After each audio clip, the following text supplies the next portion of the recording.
Welcome back to Haley's Weekly News. Please love, like, and subscribe, and comment. So, hey, Chief, we've been doing some thinking, and we'd like to welcome everybody to this edition of Haley's Weekly News, and then just make one minor announcement. What would that announcement be, H.E.? We're now moving our show on Mondays. Yeah, so the way we've been doing it is we'll record, and then I get it out as soon as possible, and we release it on Wednesday, right? Right. But as we have more guests, and that's our plan, and that's what we have lined up, we want to be able to have more time to get in an interview with them, and make the show a little better. So we're still going to record on Wednesdays, but the shows will start releasing on Mondays, and this will also help us better align how we upload content to the website. So how do you feel about that? I feel good about it. Now, we have a great show lined up with one of our longtime friends. Yes. What's his name? Drew Perkins. Yeah, that's right. And he runs the High Plains Children's Home. Yep. One other question I wanted to ask you. Yes. How are you feeling about your March Madness bracket? I feel pretty good. I still have one of my teams still in the championship. Yeah, but your champion lost the first weekend. You might be losing the trophy. That's okay. I forgot to put the background behind us. And I'll just get it back to you next year. Get it back from you next year.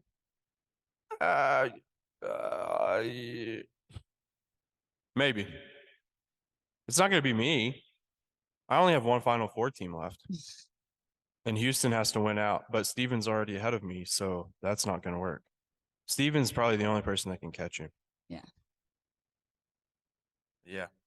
I was looking good going into Sunday, and Sunday was terrible. I picked the first game correctly, and I picked the last game correctly, and every other game in between then was wrong. That's the way it goes. That's March Madness, right? How many did I have to lose? That I think I only lost like 2, maybe. I don't know. I didn't keep track of your bracket. I'll have to look. All right. Let's send it to the interview with Drew. Okay.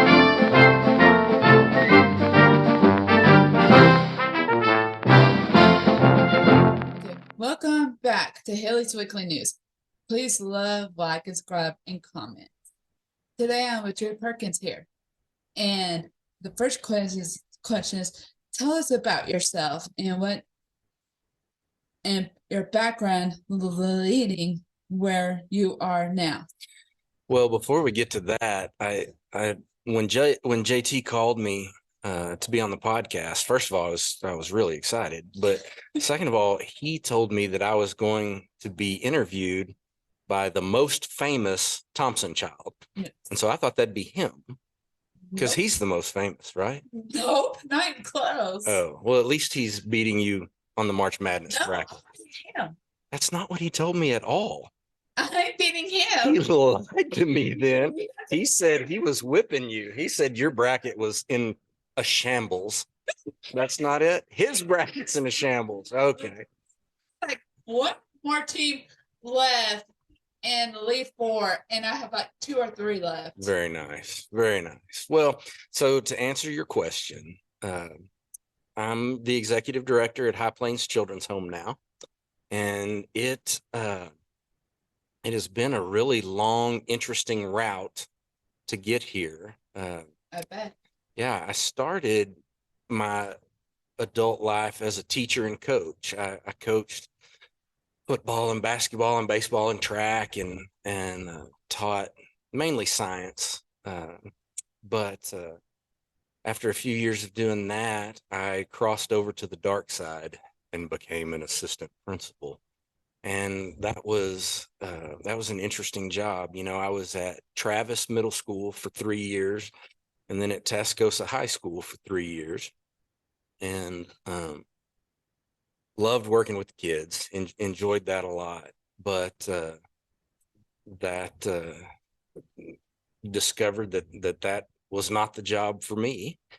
And so I left and started my own farmers insurance agency, and did that for 5 years and enjoyed it. It was a lot of fun. And one day, Craig Howard, my predecessor as the executive director and now the president of our foundation here at High Plains, he called me and asked if he could come by the office and talk to me for a minute. And I said, sure. Well, I thought he wanted me to sponsor a golf tournament or something. I didn't know. And so he came over, and that conversation, that was the first conversation in starting to talk about me coming out to High Plains and taking over for him when he moved on to be president of the foundation. That's cool. Yeah. And so I came out here in November of 2015. That's awesome. I think. And yes, I'm being my brother in fantasy basketball. Yeah. So JT, we're going to talk to you, even though you're off camera. Haley said she's whipping you in the bracket, and you told me you were whipping her. And so I didn't know if you wanted to come clean in front of everybody, or I will never understand how you can help someone fill out their bracket and they're the one that wins. Sounds like you tried to sabotage her and it bit you. And my dad he has like all the champions gone. Oh, hard times for Brad Thompson. And Ella's at 16th place. Nice. And how old is Ella? She's 6. 6. Okay. And the oldest, she'll be 7 in July, but Weston will be 4 next month. Be fun. It'll be way fun. Tell us about HPCH, Megan's Place, everything y'all are doing. Okay. So here at High Plains Children's Home, we have 3 main programs. And where we are today is called Pa and Megan's Place. And it's our independent living community for adults with special needs. And so we have 8 1- and 2-bedroom houses that our residents live in, either with a roommate or by themselves, just depending on what they prefer. And we just help them out with things like transportation and some social outings and things like that. And also try to make sure, there are bad people in the world, and we try and make sure that the bad guys out there don't take advantage of them. And so Which they don't. we try hard to make sure they don't. And our director of Pa and Megan's Place is a gentleman named Kevin Logan, and he does a great job out here with everybody. And then Brenda Hershey helps with our transportation for everybody. She spends most of her time during the week driving people around. It's a pretty cool job. And then Kevin's wife, Virgie, helps out with everything we need help with all over. And so in our 8 houses, we have 11 residents, and it's about half and half, boys and girls, men and women. And so during the time I've been here, our ages have ranged from 18 years old to 70 years old. So it's everybody. So another program we have here is what we call our general residential operation for children. And that's really a fancy way to just kind of say foster care. And so we have 4 cottages, and each cottage has 8 children in it. And we have 2 cottages for boys, a younger boys and an older boys, and 2 cottages for girls, younger girls and older girls. And they live here permanently or semi-permanently, usually. And they have house parents that live in the house there with them and take care of them and do all the things that that a lot of parents do. Take them to practices and doctor's appointments and get them to school every morning and make sure everybody gets a shower every night. And it's All funny, those good things. some of the kids, like the littler ones, have been to the preschool. Oh, Southwest yeah. Montessori. Some of them go to Southwest Montessori. That's Well, not exactly right. Well, not anymore. It all depends on what ages they are. If Yeah. they're not in pre-K or kindergarten yet, yeah, they go to Southwest Montessori. You guys do a good job over there. What do you do at Southwest Montessori? Usually just at the door. Yeah, that's what I heard. You were security. You make sure nobody comes in that's not supposed to, right? Exactly. And that no kids go out that aren't supposed to. No, if Yeah. it's like somebody new, I take them. Even the teachers have seen them before. Mhm. I haven't. I still take them to the office. Very good. Keeping it safe for those Yeah, kiddos. because you cannot just trust anybody. That's exactly right. anymore. That's exactly right. Like they'll think that they're their dad, and then sometimes their mom calls to tell them that that's not their dad. Mm. Yikes, that's no good. I've been at thingy before. Mm. Well, so the last program we have here is called an emergency shelter. And what that is when CPS has to remove a child from their parents' home because they're being abused, abandoned, or neglected. They come to our emergency shelter for the first 30 to 90 days. And what we'll do is we'll first make sure that they're safe and they're fed and they're clothed and all that's good. And then we'll get them a doctor's appointment and an eye doctor appointment and a dentist appointment and then a psychological evaluation. And all that goes into helping them find a place where they can stay either permanently or until they're adopted or until they get to go back home with their mom and dad. And so sometimes what will happen is the child will come into our emergency shelter and they'll stay there for 60 days and then they'll move over into one of our general residential cottages. Yeah, exactly. You've got it figured out. You should come work with us. Give up working with JT. Come work with some folks that are fun. Luckily, we only did this once a week. Yeah, I can't imagine trying to work with him more than once a week. That'd be brutal. That would be brutal. No, it's really not. Mm. What did you find? Where do you find your hope? So, in our pre-production meeting, I told you some of those questions are hard. Mhm. Well, this is one of them. Because, well, I'll tell you a story to help answer that. So there was a little boy in Bible class one time, and the teacher was up at the front of the room, and she said, "Timmy, I have a question for you." She said, "What is a small animal that lives in a tree and has a big bushy tail and stores up nuts for winter?" And little Timmy said, "Well, it sounds like a squirrel, but since we're in Sunday school, I guess I have to say Jesus." And so the big overarching answer to that question is we always get our hope from Jesus. Now that is for me, that's a different hope than what I have to get through this week.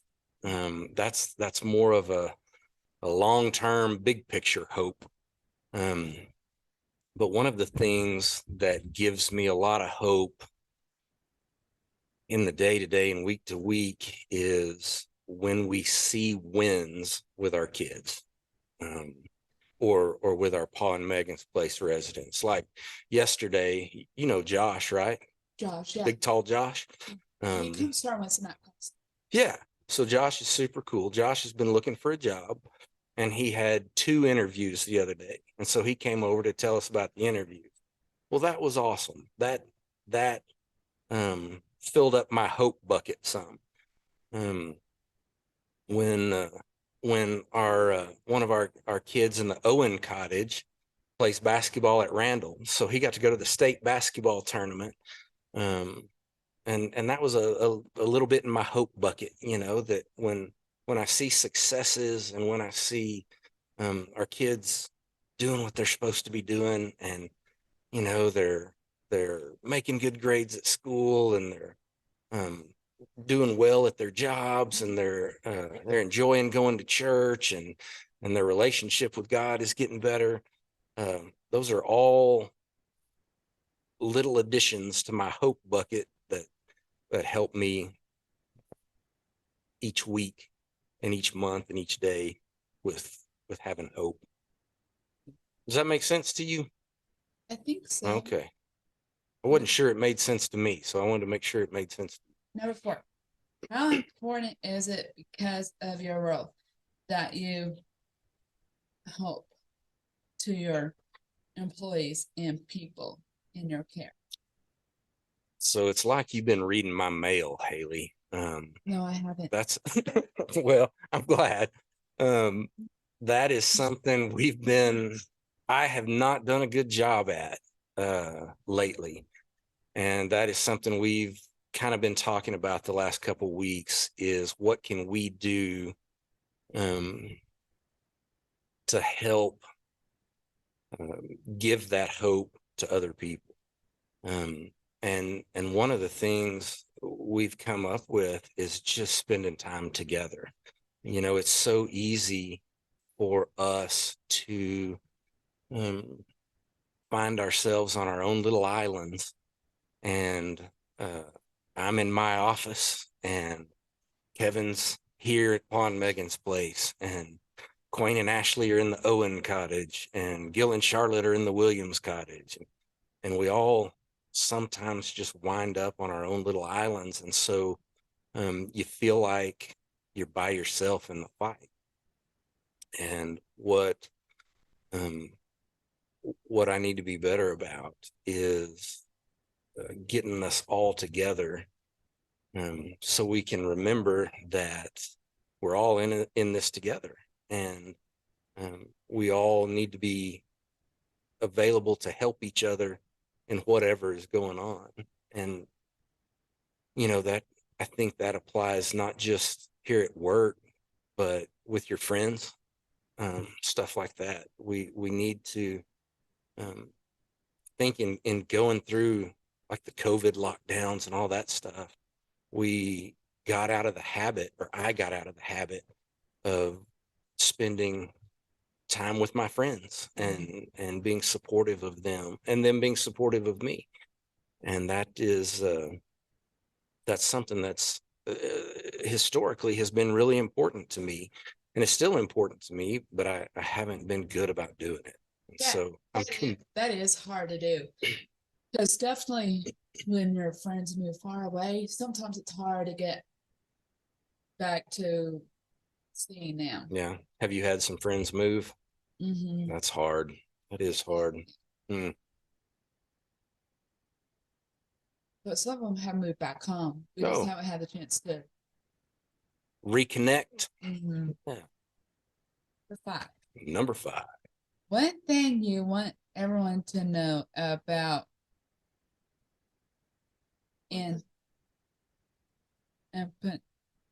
could be anything. Could be anything. Just one thing I want people to know, and it can be anything. It takes a big dog to weigh a ton. That's I've thought about that a lot. No. One thing I want everyone to know, it can be anything. I would say that I'm going to stick with talking about High Plains. I get to work with some of the most special people on the planet. They all want what's best for our Pond Megan's Place residents and our kids that live here, and for each other. And we're kind of like a big dysfunctional family. There are times where we don't agree on what should happen, and we have to work through that. And there are times though that we get to celebrate together, and we get to enjoy successes together. and there are just a lot of good folks out here that when things get hard, they lean in and work harder. And that's something that is not easy to find in this world is folks who work hard, who when the going get tough, the tough get going, you know. And so we're really fortunate to have people like that working out here. And so the other thing I would say is we also have some of the best kids in the world. They are super cool. And what a lot of people don't know is they do all the things that kids that live with their families do. And you're super sweet. Super sweet. Yeah. I mean, they go to school every day. They go on summer vacation. They show animals in the Randall County Livestock Show. They play basketball. They're in choir. They're in band. They're in theater. They're just super good kids, just normal kids like everybody else. And I guess that's probably what I would say. If I wanted everyone to know two things, those would be the two things that I'd want everyone to know. Awesome. Thank you so much. You're welcome. Do you have any questions for me? I do actually. They're here on my phone. Hang on just a second. I just try to have a conversation. I've been asked to ask you how things are going with your boyfriend. Where you got that from? I Well, think I know who. Sources report that you do. I do not. I think you know who one of those sources is. Or JT. No. Kyle. Kyle Wade told me that you have a boyfriend. I don't. Okay. He's just joking around. He's the only one that was willing to go on the record with me. All the other ones wanted to stay off the record, so I can't give you their names. But that's what I'd been told. Yeah, let me ask you one more question. If you could tell the world your favorite part of your work at either the Turn Center, Southwest Montessori, or with the Haley Project, what is your favorite thing that you do with one of those? Well, the preschool I love most of the employees and all the kids. I just want to protect the kids. Absolutely. And at the Turn, the same thing. But I like helping them with their therapy. And the Haley Project, I just love our Wednesday night and our social night, snack pack, and traveling. Okay. And so I've always wondered, is it just a coincidence that your name's Haley and it's called the Haley Project? Is that a coincidence, or is that named after you? That's named after me. Oh, okay. That makes sense. That makes more sense than it just being a coincidence. It's named after me. Okay. Not him. Yeah, it's not the Justin Project. That's a different deal. That doesn't even sound good. That's a less formal group of people that are trying to help him out. Yeah. And I am beating him in fantasy basketball, our Thompson Browning challenge. He thinks he's winning, but I'm not. I'm winning. He's not. Absolutely. Very good. He's like in third or fourth place. And I'm still in first. I think I'm tying in first with a cousin. I love how you asked me all this. Just checking to see Yeah. if she's still in first place. Right. When you check that thing every 5 minutes, like there hadn't been a game since Sunday night, and you're still checking to see if it's been changed. Games start back up tomorrow. Well, I sure do appreciate you inviting me to be on the podcast. You're welcome. Thanks for coming. Absolutely. Do you have any other questions for me? I can't think of anything. Can't think of anything. So let me ask you one more. Who's your favorite person that lives at my house? I love all three. Nope. Got to pick a favorite. No, I don't. Yep. No, I don't. Sounds like it's not me. It's all four of y'all. Okay. 3. So somebody. Yeah. Everyone but me, probably. Yeah. 64. Okay. Well, we're all pretty big H baby fans. as Well, well. one's about to move. Cannon's, what school is he going to go He's to? going to Amarillo College right now and living at home. But we actually, I think next week may go look at an apartment for him, which is kind of exciting. And then Creed is still a junior at Amarillo. That's funny that they both go to Emerald School, Mhm. Emerald College, and Emerald High. Yeah, the Badgers and the Golden Sandstorm. Actually, Emerald College just started like 3 sports programs. They did Volleyball, cross country. cross country, baseball, and I think basketball. Yeah. I'll have to look. Volley? Do they have volleyball? Yeah. Do you know anyone who likes volleyball? I thought that might be the case. I had heard that. Well, before we finish up, I want to thank you for being on here today because I've watched several of your podcasts, and the ones with you are way better than the ones that you're not on. And so I know that this episode will get more likes, loves, and follows than the ones with just JT. Thank you for coming. I really enjoy it. Absolutely, me too. Thank you for coming to Haley's Weekly News. Please love, like, and subscribe, and comment, and we should see y'all next week.